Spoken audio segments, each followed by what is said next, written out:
நான் பண்ண தப்ப நீங்க பண்ணக்கூடாது. அது என்னது? இந்த வீடியோவோட தம்ப்நெயில பார்த்தே கண்டுபிடிச்சிருப்பீங்க. Yes, I am diabetic.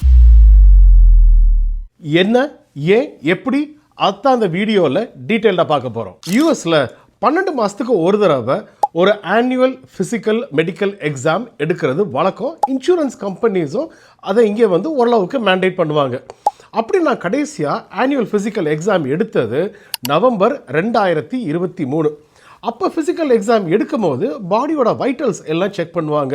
Blood test எடுத்து நம்மளுடைய கொலஸ்ட்ரால், எல்டிஎல், ஹெச்டிஎல், அப்புறமேலு A1C, சுகர் லெவல் எல்லாம் எப்படி இருக்குது அப்படின்னு டெஸ்ட் பண்ணுவாங்க. அப்படி டெஸ்ட் பண்ணும்போது எல்லாமே விதின் த ரேஞ்ச் தான் இருந்தது. எதுவும் பெருசாக கன்சர்னிங்கோ அலாமோ இல்லை. Especially sugar A1C 5.4. என்னோட பிளட் சுகர் லெவல் நார்மலாக தான் இருந்தது. இன்ஃபேக்ட் அதுக்கு ஒரு 2-3 வருஷத்துக்கு முன்னாடி வரைக்கும் கூட என்னோட A1C கன்சிஸ்டண்ட்டாக நார்மலாக தான் இருந்தது. இன்ஃபேக்ட் நான் வந்து ப்ரீ டயபெட்டிக் கூட கிடையாது.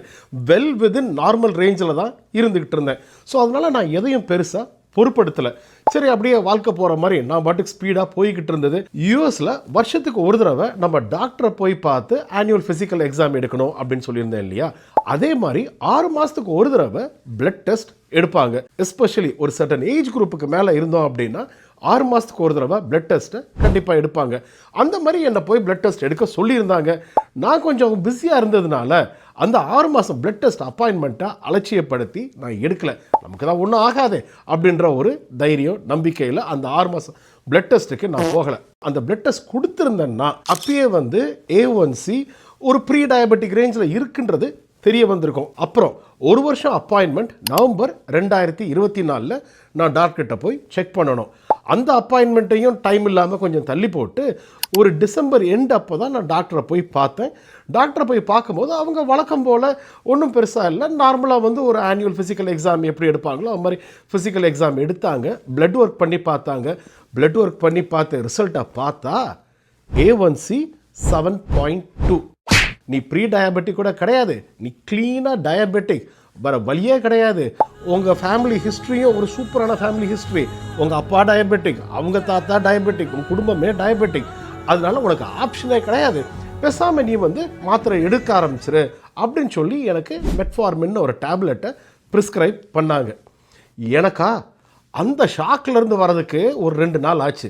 என்னடா அது, நம்ம தான் நார்மலாக இருந்தோமே, நமக்கு ஒன்றும் இல்லையே, திடீர்னு என்னடா இது நம்ம வந்து டயபெட்டிக்னு சொல்கிறாங்களே அப்படின்ற ஒரு ஷாக்லேருந்து வர்றதுக்கு எனக்கு கிட்டத்தட்ட ஒரு 2 நாள் ஆச்சு. டாக்டர் எனக்கு டேப்லெட்டை ப்ரிஸ்கிரைப் பண்ணாங்க. ஆனால் நான் திருப்பி போய் டாக்டரை போய் பார்த்தேன். போய் பார்த்துட்டு, டாக்டர் இதுக்கு வர வழி இல்லையா? டயபெட்டிக் ரிவர்ஷன்றாங்களே, அதாவது மெடிக்கல் டேர்மில் டயபெட்டிக் ரெமிஷன்னு சொல்கிறாங்களே, அது எப்படி, அது என்ன அப்படின்னு கேட்கும்போது, ப்ரீ டயபெட்டிக்காக இருந்தால் கொஞ்சம் ஈஸியாக ரிவர்ஸ் பண்ணிடலாம்.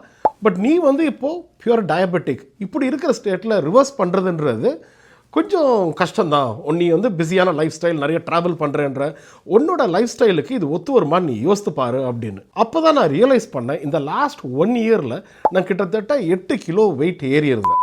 ஸோ வெயிட் இன்க்ரீஸ் ஆகிருந்தது. என்னோட லைஃப் ஸ்டைல் முக்கால்வாசி செரட்ரி, ரொம்பவுமே சீட்டில் உட்காந்து கம்ப்யூட்டரில் உட்காந்து பார்க்குற வேலை மாதிரி தான். ஸோ அதனால் நான் ரொம்பவுமே ஒரு எக்ஸசைஸ், ஒரு கேம் விளாட்றது, பெருசாக ஆக்டிவாகவே நான் இல்லை.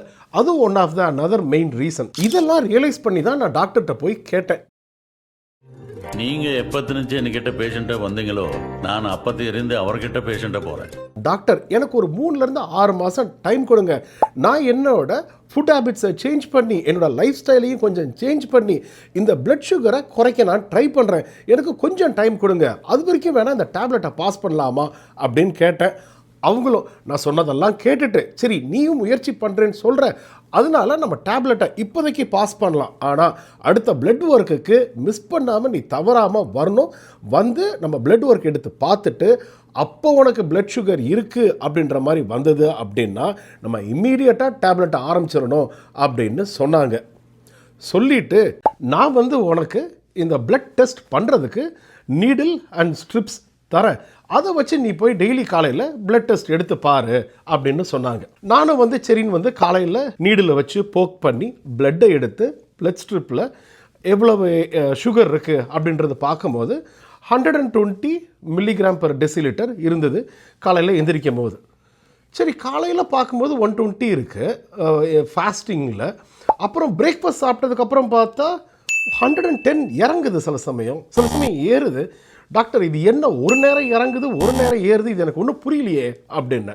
அவங்க உடனே நீ ஒரு லாக் மாதிரி வச்சுக்கோ, நீ வந்து திங்கக்கிழமை காலையில் நீ வந்து பிரேக்ஃபாஸ்ட் சாப்பிட்றதுக்கு முன்னாடி எடு, செவ்வாய்க்கிழமை பிரேக்ஃபாஸ்ட் சாப்பிட்டதுக்கு அப்புறம் எடு, புதன்கிழமை சாப்பிட்டதுக்கப்புறம் எடு லஞ்சு, அப்புறம் வியாழக்கிழமை அப்படி ஒரு ஸ்கெடியூல் மாதிரி கொடுத்தாங்க. அந்த ஸ்கெடியூலை என்னால் ஒரு 1-2 நாளைக்கு ஃபாலோ பண்ண முடிஞ்சுது. அதுக்கப்புறமேலு டெஸ்ட்டு எடுக்கிறதுக்கும் டைம் இல்லாமல் ஸ்கிப் ஆயிடுச்சு. அப்படியே எடுத்தாலும் அதை ஞாபகமாக லாக் பண்ணுற அளவுக்கும் டைம் இல்லை, ஒரு வழியாக மிஸ் பண்ணிட்டேன்னு வச்சுக்கோங்களேன்.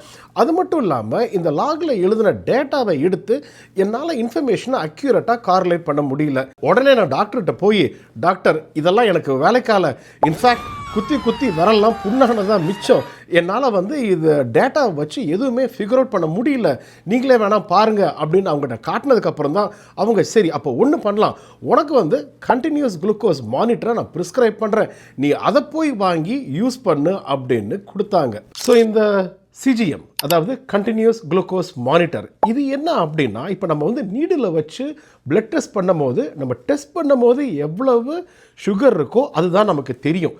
டெஸ்ட் பண்ணாதப்போ நமக்கு தெரிய சான்ஸ் கிடையாது.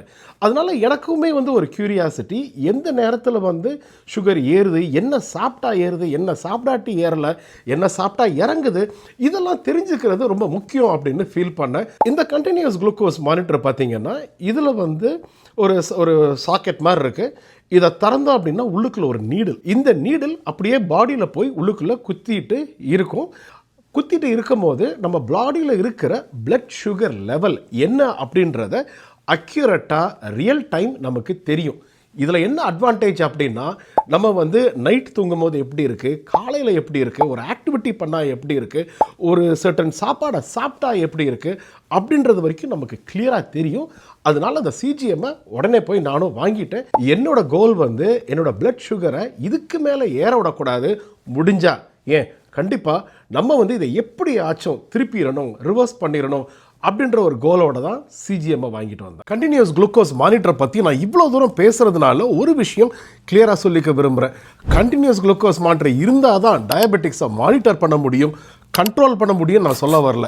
கண்டினியூஸ் குளுக்கோஸ் மானிட்டர் எனக்கு ஹெல்ப்ஃபுல்லாக இருந்தது. அதே இடத்துல உங்களுக்கு எது ஆக்சசிபிள் ஈஸியாக கிடைக்குதோ, உங்களுக்கு எது ரீச்சபிளாக இருக்கோ அதுவே நீங்கள் யூஸ் பண்ணலாம். Continuous glucose monitor, test strip, regular doctor checkup, ஏன் இல்லைன்னா டெஸ்ட் ஒர்க்கை கூட பண்ணி நீங்கள் தெரிஞ்சுக்கலாம். பட் நீங்கள் எந்த மெத்தடை யூஸ் பண்ணுறீங்களோ அது மேட்டர் கிடையாது. நீங்கள் வந்து தவறாமல் கன்சிஸ்டண்ட்டாக ரெகுலராக அதை நீங்கள் டெஸ்ட் பண்ணணும், அதுதான் முக்கியம். டயபெட்டிக்ஸ் அப்படின்றது ஒருத்தருடைய பர்சனல் ஹெல்த் சம்மந்தப்பட்ட ஒரு விஷயம். இந்த விஷயத்தை கொண்டு வந்து நான் யூடியூப்ல பதிவு பண்ணுறதுக்கு ரீசன் என்ன அப்படின்னு கேட்டிங்கன்னா, மொத்தம் 2 காரணம் இருக்குது. முதல் காரணம், இந்த வீடியோவோட core message, doctor appointments, blood work test இதெல்லாம் வந்து ஸ்கிப் பண்ணக்கூடாது, அந்தந்த ஸ்கெடியூலில் கரெக்டாக போய் பண்ணிடணுன்றது தான். ரெண்டாவது விஷயம், டயபெட்டிக் ரிவர்சல் ஜேர்னி.